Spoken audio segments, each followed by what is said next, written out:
eyelashes. Georgie shook her head reflexively, trying to reject the impulse.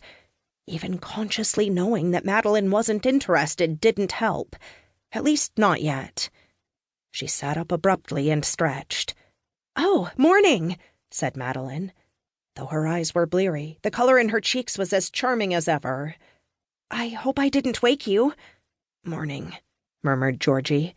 And she stumbled into the day, every feeling rioting against her newfound, definite knowledge. She had to get away. She had to get over her best friend. 1. Present day. Madelyn didn't have much time before she had to leave for the cabin. She'd been distracted until the absolute last minute with marking essays from the first-year history class she was a TA for this term. In fact, Madelyn had barely made it to her parents' house for family Christmas dinner and a cursory gift exchange. Now she knew she had to finish her marking and submit the grades before the deadline passed. But she also had revisions due for a paper she'd sent in to a journal recently. They'd made it sound like she could be published. Really, actually published, if she just altered the paper a bit. With this time crunch bearing down on her, Madelyn faced a dilemma. There was one last paper to grade, but the student hadn't actually submitted it until today. This student was normally attentive and engaged in class. It had seemed odd she hadn't made the due date last week.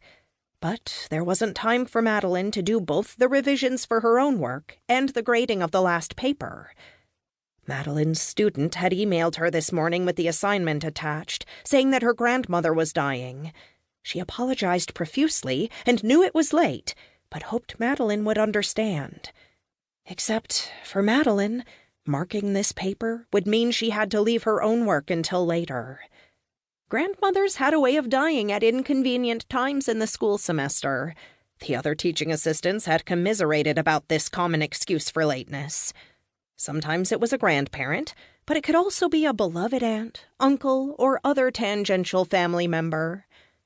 Madelyn wasn't a pushover exactly, but with this student, her heart quivered. It didn't feel like an excuse. It felt real.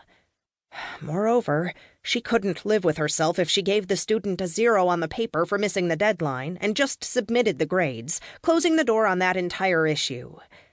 As much as it pained Madelyn to realize she'd blow past her own deadline, she responded to her student. "Hi, Jessa.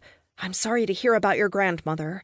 Don't worry about the paper's lateness. I'll mark it today, and your grade will be available in the system when the course final has been processed. Best, M. Melnick." So what if it were a fake grandmother?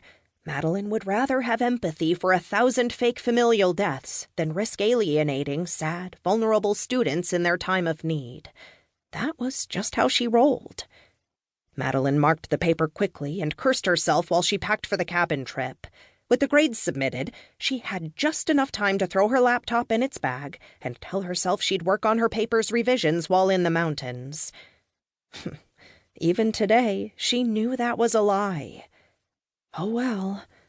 She drove faster than normal out of Calgary towards the Rockies, letting her foot sink heavily on the gas pedal to make up for lost time. The trip sped by, and she reached the National Park entrance booth surprisingly quickly. "Hello, bonjour," said the young man in a ranger's uniform. His unimpressed, half-hearted smile told Madelyn he'd had a long day. "I'll take the Discovery Pass for one adult, please," she said. While she paid, she enjoyed the cool air on her skin, fresh snow drifting in the breeze. It wasn't too cold for a winter's afternoon. She paid with a credit card and was about to accelerate past the booth when the ranger turned back to speak to her. "Are you visiting for the day? Heading to Banff proper or points further out?" "A cabin in the woods just out of town," answered Madelyn. She wondered if she'd done something wrong. "Just a warning that we're expecting some weather to be coming in this week. A pretty big snowstorm." "Oh," Madelyn said, half planning the rest of the trip in her head already. "Don't worry, I've got winter tires on." "All right, then. You've been informed. Have a nice visit." The young man returned to his seat and resumed texting while Madelyn zoomed ahead. Fresh snow might be nice for any outdoor activities she and the rest of the girls wanted to do. Soon the ranger's caution evaporated completely from Madelyn's mind.